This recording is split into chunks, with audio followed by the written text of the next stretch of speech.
হিন্দু ধর্মে মা লক্ষ্মী যেমন সম্পদ ও সমৃদ্ধির দেবী, তেমনি কুবের হলেন সম্পদের দেবতা। তাকে এই বিশ্বের সমস্ত সম্পদের মালিক বলে মনে করা হয়। প্রচলিত বিশ্বাস অনুসারে মনে ভক্তি রেখে কুবের দেবের নিয়মিত পুজো করলে তার আশীর্বাদে প্রচুর অর্থ লাভ করা সম্ভব হয়।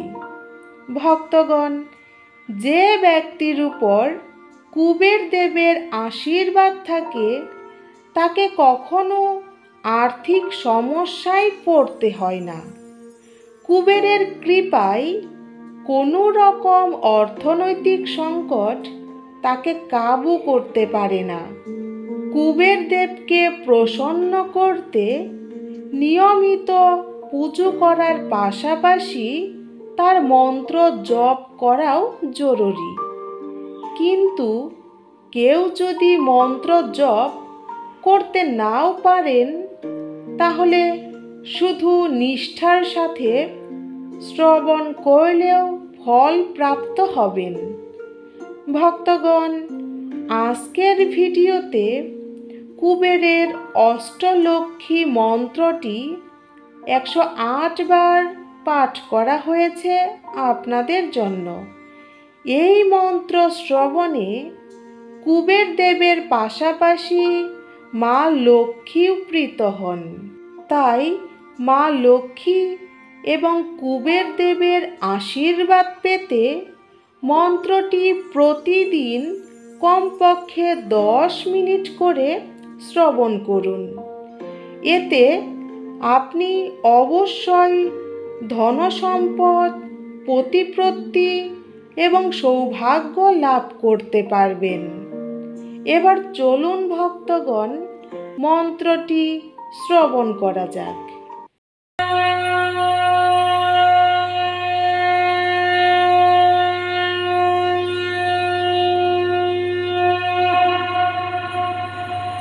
ওম হ্রিং শ্রীং ক্রিং কুবেরায় অষ্টলক্ষ্মী মম গৃহে ধনম পুরায়া পুরায়া নমঃ। ওম হ্রিং শ্রীং ক্রিং কুবেরায় অষ্টলক্ষ্মী মম গৃহে ধনম পুরায়া পুরায়া নমঃ। ওম হ্রিং শ্রীং ক্রিং কুবেরায় অষ্টলক্ষ্মী মম গৃহে ধনম পুরায়া পুরায়া নমঃ। ওম হ্রিং শ্রীং ক্রিং কুবেরায় অষ্টলক্ষ্মী মম গৃহে ধনম পুরায়া পুরায়া নমঃ। ওম হ্রিং শ্রীং ক্রিং কুবেরায় অষ্টলক্ষ্মী মম গৃহে ধনম পুরায়া পুরায়া নমঃ। ওম হ্রিং শ্রীং ক্রিং কুবেরায় অষ্টলক্ষ্মী মম গৃহে ধনম পুরায়া পুরায়া নমঃ। ওম হ্রিং শ্রীং ক্রিং কুবেরায় অষ্টলক্ষ্মী মম গৃহে ধনম পুরায়া পুরায়া নমঃ। ওম হ্রিং শ্রীং ক্রিং কুবেরায় অষ্টলক্ষ্মী মম গৃহে ধনম পুরায়া পুরায়া নমঃ। ওম হ্রিং শ্রীং ক্রিং কুবেরায় অষ্টলক্ষ্মী মম গৃহে ধনম পুরায়া পুরায়া নমঃ। ওম হ্রিং শ্রীং ক্রিং কুবেরায় অষ্টলক্ষ্মী মম গৃহে ধনম পুরায়া পুরায়া নমঃ। ওম হ্রিং শ্রীং ক্রিং कुबेराय अष्टलक्ष्मी मम गृहे धनं पुरय पुरय नमः। ॐ ह्रीं श्रीं क्रीं कुबेराय अष्टलक्ष्मी मम गृहे धनं पुरय पुरय नमः। ॐ ह्रीं श्रीं क्रीं कुबेराय अष्टलक्ष्मी मम गृहे धनं पुरय पुरय नमः। ॐ ह्रीं श्रीं क्रीं कुबेराय अष्टलक्ष्मी मम गृहे धनं पुरय पुरय नमः। ॐ ह्रीं श्रीं क्रीं कुबेराय अष्टलक्ष्मी मम गृहे धनं पुरय पुरय नमः। ॐ ह्रीं श्रीं क्रीं कुबेराय अष्टलक्ष्मी मम गृहे धनं पुरय पुरय नमः। ॐ ह्रीं श्रीं क्रीं कुबेराय अष्टलक्ष्मी मम गृहे धनं पुरय पुरय नमः। ॐ ह्रीं श्रीं क्रीं कुबेराय अष्टलक्ष्मी मम गृहे धनं पुरय पुरय नमः। ॐ ह्रीं श्रीं क्रीं कुबेराय अष्टलक्ष्मी मम गृहे धनं पुरय पुरय नमः। ॐ ह्रीं श्रीं क्रीं कुबेराय अष्टलक्ष्मी मम गृहे धनं पुरय पुरय नमः। ॐ ह्रीं श्रीं क्रीं कुबेराय अष्टलक्ष्मी मम गृहे धनं पुरय पुरय नमः। ॐ ह्रीं श्रीं क्रीं कुबेराय अष्टलक्ष्मी मम गृहे धनं पुरय पुरय नमः। ॐ ह्रीं श्रीं क्रीं कुबेराय अष्टलक्ष्मी मम गृहे धनं पुरय पुरय नमः। ॐ ह्रीं श्रीं क्रीं कुबेराय अष्टलक्ष्मी मम गृहे धनं पुरय पुरय नमः। ॐ ह्रीं श्रीं क्रीं कुबेराय अष्टलक्ष्मी मम गृहे धनं पुरय पुरय नमः।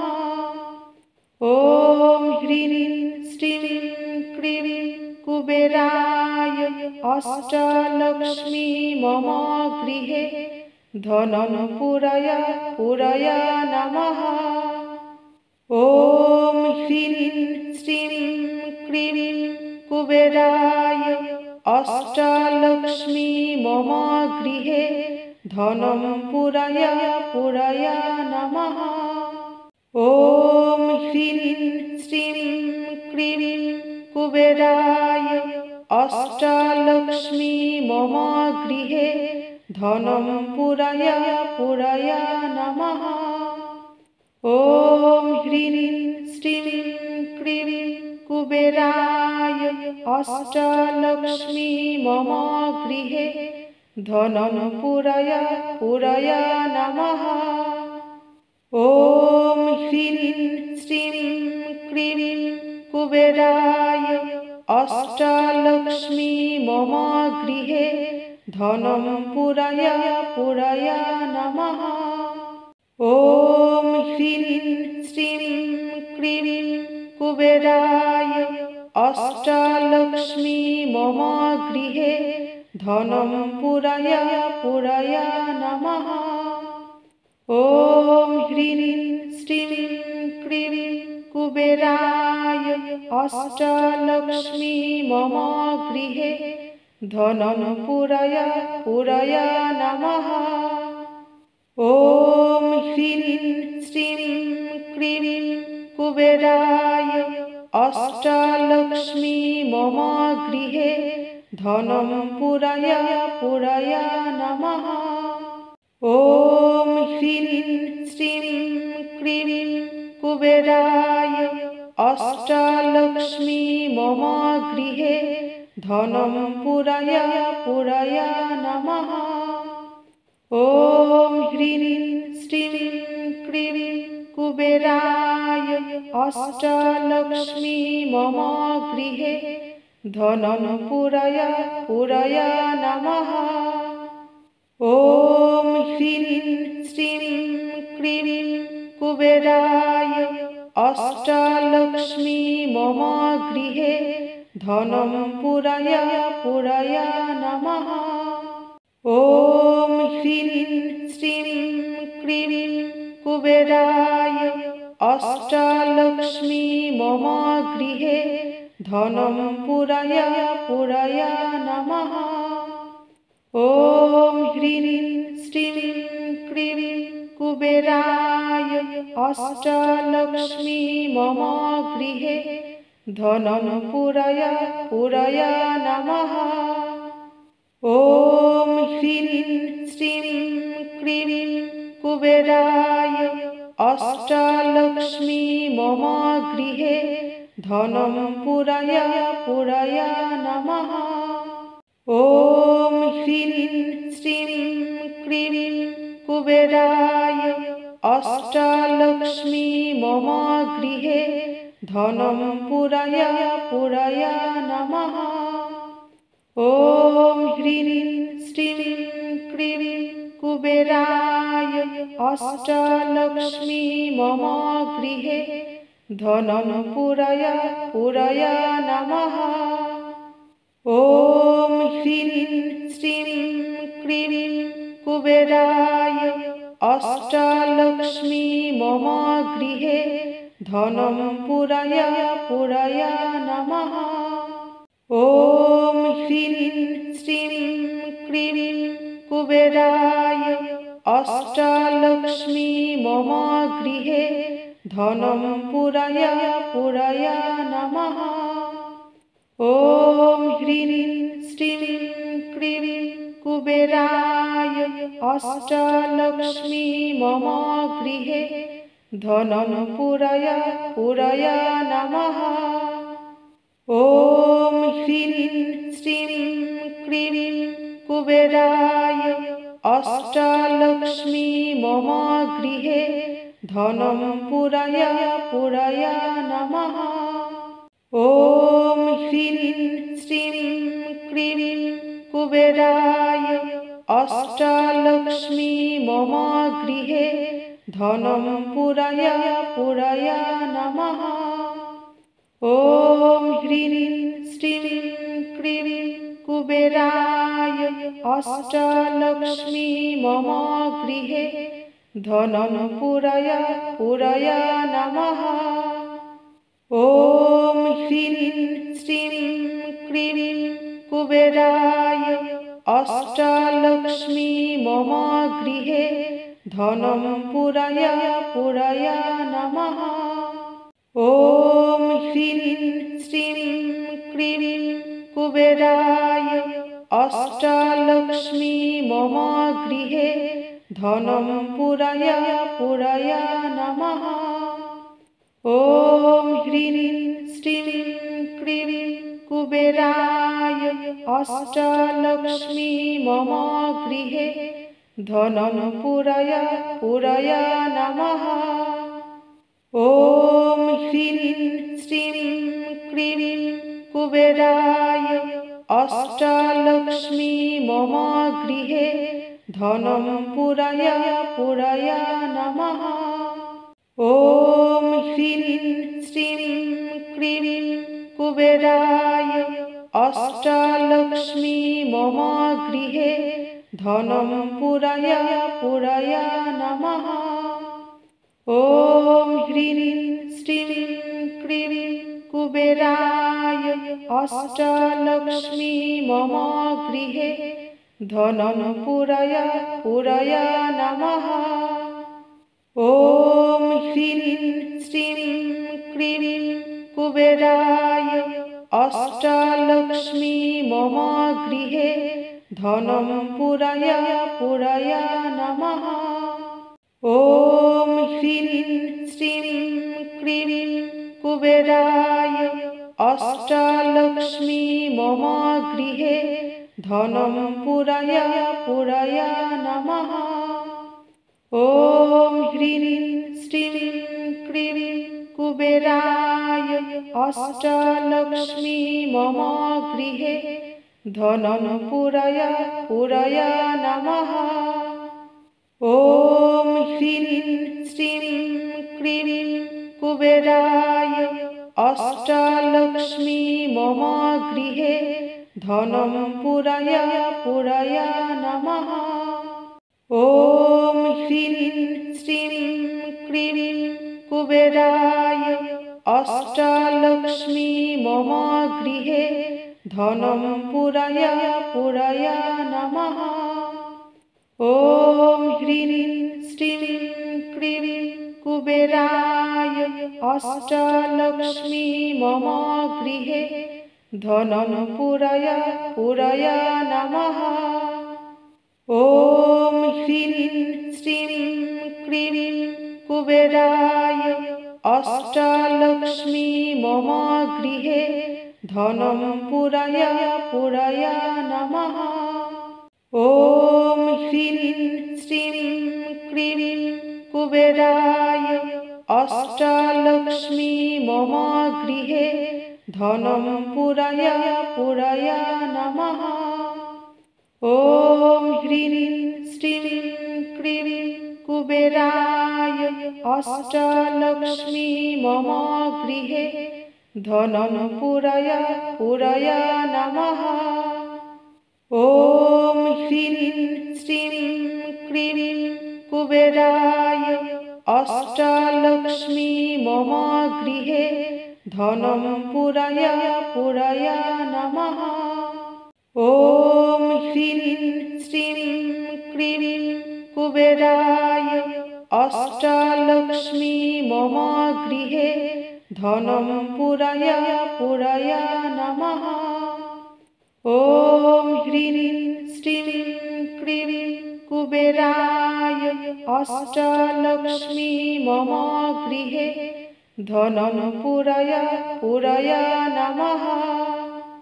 ॐ ह्रीं श्रीं क्रीं कुबेराय अष्टलक्ष्मी मम गृहे धनं पुरय नमः। ॐ ह्रीं श्रीं क्रीं कुबेराय अष्टलक्ष्मी मम गृहे धनं पुरय नमः। ॐ ह्रीं श्रीं क्रीं कुबेराय अष्टलक्ष्मी मम गृहे धनं पुरय नमः। ॐ ह्रीं श्रीं क्रीं कुबेराय अष्टलक्ष्मी मम गृहे धनं पुरय नमः। ॐ ह्रीं श्रीं क्रीं कुबेराय अष्टलक्ष्मी मम गृहे धनं पुरय नमः। ॐ ह्रीं श्रीं क्रीं कुबेराय अष्टलक्ष्मी मम गृहे धनं पुरय नमः। ॐ ह्रीं श्रीं क्रीं कुबेराय अष्टलक्ष्मी मम गृहे धनं पुरय नमः। ॐ ह्रीं श्रीं क्रीं कुबेराय अष्टलक्ष्मी मम गृहे धनं पुरय पुरय नमः। ॐ ह्रीं श्रीं क्रीं कुबेराय अष्टलक्ष्मी मम गृहे धनं पुरय पुरय नमः। ॐ ह्रीं श्रीं क्रीं कुबेराय अष्टलक्ष्मी मम गृहे धनं पुरय पुरय नमः। ॐ ह्रीं श्रीं क्रीं कुबेराय अष्टलक्ष्मी मम गृहे धनं पुरय पुरय नमः। ॐ ह्रीं श्रीं क्रीं कुबेराय अष्टलक्ष्मी मम गृहे धनं पुरय पुरय नमः। ॐ ह्रीं श्रीं क्रीं कुबेराय अष्टलक्ष्मी मम गृहे धनं पुरय पुरय नमः। ॐ ह्रीं श्रीं क्रीं कुबेराय अष्टलक्ष्मी मम गृहे धनं पुरय पुरय नमः। ॐ ह्रीं श्रीं क्रीं कुबेराय अष्टलक्ष्मी मम गृहे धनं पुरय पुरय नमः। ॐ ह्रीं श्रीं क्रीं कुबेराय अष्टलक्ष्मी मम गृहे धनं पुरय पुरय नमः। ॐ ह्रीं श्रीं क्रीं कुबेराय अष्टलक्ष्मी मम गृहे धनं पुरय पुरय नमः।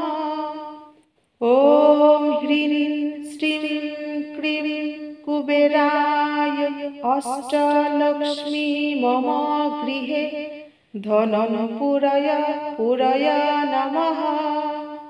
ॐ ह्रीं श्रीं क्रीं कुबेराय अष्टलक्ष्मी मम गृहे धनं पुरय पुरय नमः। ॐ ह्रीं श्रीं क्रीं कुबेराय अष्टलक्ष्मी मम गृहे धनं पुरय पुरय नमः। ॐ ह्रीं श्रीं क्रीं कुबेराय अष्टलक्ष्मी मम गृहे धनं पुरय पुरय नमः। ॐ ह्रीं श्रीं क्रीं कुबेराय अष्टलक्ष्मी मम गृहे धनं पुरय पुरय नमः। ॐ ह्रीं श्रीं क्रीं कुबेराय अष्टलक्ष्मी मम गृहे धनं पुरय पुरय नमः। ॐ ह्रीं श्रीं क्रीं कुबेराय अष्टलक्ष्मी मम गृहे धनं पुरय पुरय नमः। ॐ ह्रीं श्रीं क्रीं कुबेराय अष्टलक्ष्मी मम गृहे धनं पुरय पुरय नमः। ॐ ह्रीं श्रीं क्रीं कुबेराय अष्टलक्ष्मी मम गृहे धनं पुरय पुरय नमः। ॐ ह्रीं श्रीं क्रीं कुबेराय अष्टलक्ष्मी मम गृहे धनं पुरय पुरय नमः। ॐ ह्रीं श्रीं क्रीं कुबेराय अष्टलक्ष्मी मम गृहे धनं पुरय पुरय नमः। ॐ ह्रीं श्रीं क्रीं कुबेराय अष्टलक्ष्मी मम गृहे धनं पुराय पुराय नमः। ॐ ह्रीं श्रीं क्रीं कुबेराय अष्टलक्ष्मी मम गृहे धनं पुराय पुराय नमः। ॐ ह्रीं श्रीं क्रीं कुबेराय अष्टलक्ष्मी मम गृहे धनं पुराय पुराय नमः। ॐ ह्रीं श्रीं क्रीं कुबेराय अष्टलक्ष्मी मम गृहे धनं पुराय पुराय नमः। ॐ ह्रीं श्रीं क्रीं कुबेराय अष्टलक्ष्मी मम गृहे धनं पुराय पुराय नमः। ॐ ह्रीं श्रीं क्रीं कुबेराय अष्टलक्ष्मी मम गृहे धनं पुराय पुराय नमः।